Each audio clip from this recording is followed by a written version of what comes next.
Hey, what's up guys? Alright, so here's part 5 of how to draw the waterfall. So you're going to need an eraser for this part. And you got to decide where you want the trees at. It might be a good idea to actually kind of draw the outlines of some of them. But I'm just going to go for it. So we'll put one like right here. And this eraser is like really sharp. Like it comes to a point so that you can do really fine lines.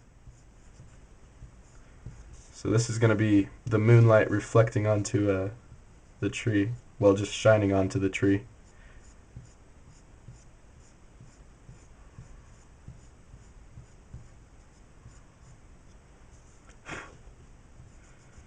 So you don't have to darken the entire lighten the entire tree, because the moonlight's not really going to be shining on this side, it's going to be on this side.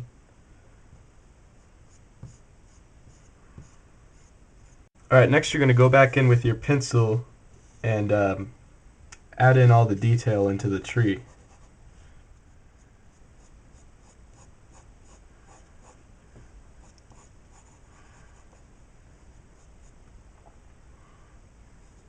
It's good to have a really sharp pencil for this part, so that you can make finer lines.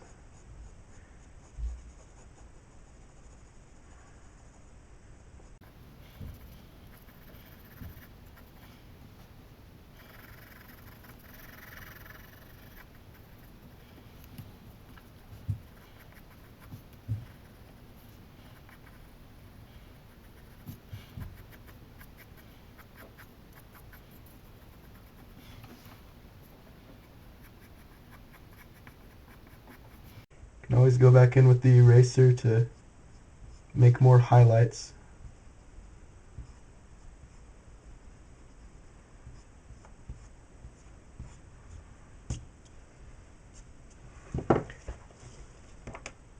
And I erased off a little bit too much right here, so you can either just blend it back in with your finger, it's really easy, or you can kind of add bushes around the bottom, which I'm going to do. Add like little plants around the bottom that would cover that up. And just make sure you get it to where you like it. You can always go back to the eraser, add in more highlights. Try not to put too much pressure down when you're drawing, otherwise it's going to be a major pain to erase. Alright, that looks pretty good to me. Now you got to add in some branches, and it's actually similar to how we erased out this tree, just on a smaller scale, you know. Just kind of erase off just like that.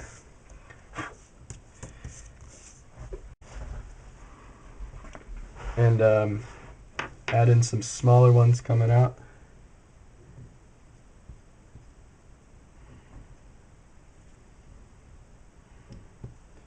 Okay, so we got a little branch going up with a few smaller arms coming off of it.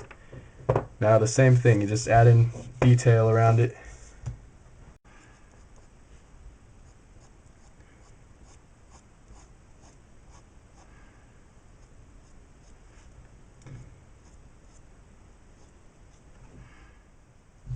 When I'm adding in detail, I usually end up looking really close to the drawing. That's why in some of my speed drawings you'll see my hair and my head stick in.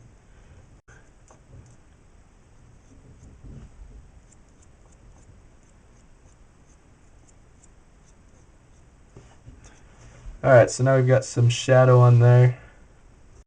So next thing I did was added in leaves, which are really just like a bunch of scribbles coming off of it.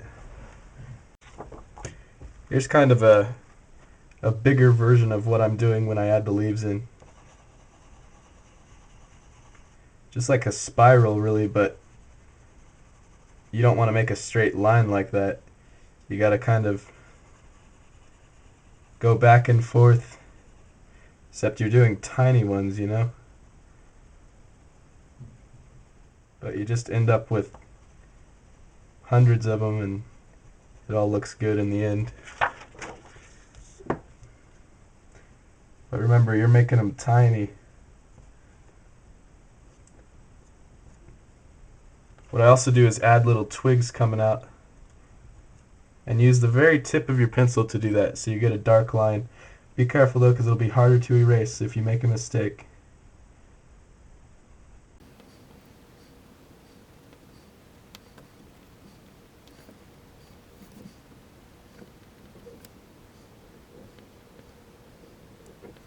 They're so small that you don't have to make like perfect little circles.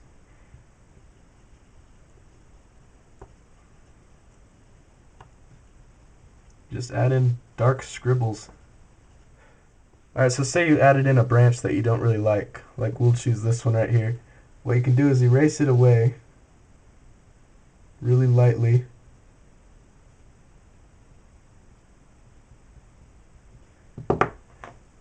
And then just blend the sky back in the background.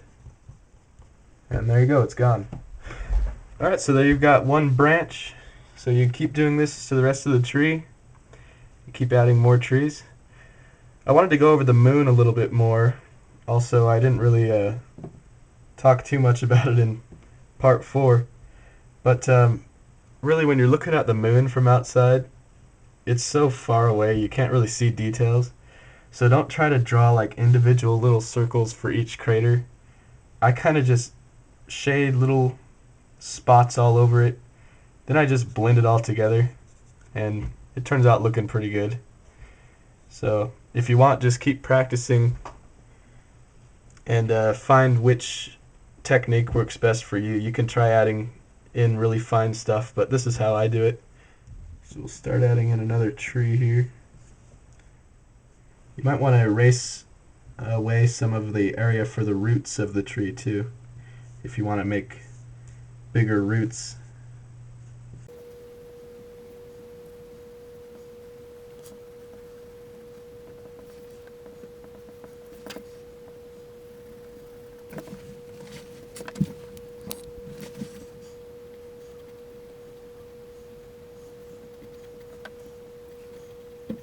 You can also make different designs in the bark on the tree, like dead spots and different patterns in the bark, so that they don't all look like photocopies of each other, but it's up to you. Alright, so here's kind of a close-up of some of the branches. I've also added in some stuff around the bottom and some background trees, but don't worry, I'm going to show you guys how to do that in part 6. We'll pick up right where I left off.